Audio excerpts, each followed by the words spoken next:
আল্লাহ রাসূল সাল্লাল্লাহু আলাইহি সাল্লাম একটা বড় মজলিসে বললেন, এখন এক সাহাবী এসে এখানে বসবে, এই সাহাবীটা জান্নাতি। সব সাহাবারা অবাক, না জানি তিনি কার কথা বললেন। সবাই দেখতে পেলেন ইন দা মিন টাইম এক আনসারী সাহাবী এসে এই জায়গাটাতে বসলো। তার কয়েকদিন পরে আরেকটা ভরা মজলিসে আল্লাহ রাসূল বললেন, এখন এই মাত্র এক সাহাবী এসে এখানে বসবে, এই সাহাবীটা জান্নাতি।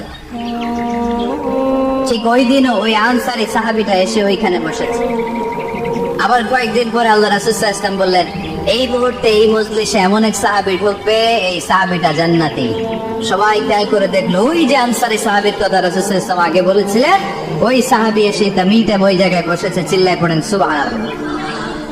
সব সাহাবীরা অবাক হয়ে গেলেন, ঘটনা কি? কি এমন গোপন আমল করে এই সাহাবী, যে গোপন আমলের কারণে তিনটা বড় মজলিসে বিশ্বনবী এই সাহাবীকে বললেন জান্নাতি।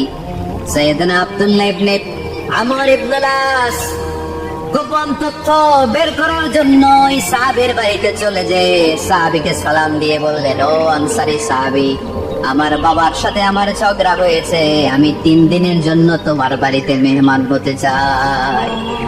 কয়দিনের জন্য? 3 দিন। ওই আনসারী সাহাবী বলল, আহলান ওয়া সাহলান, খুশ আমদেদ, আপনি আমার মেহমান হবেন।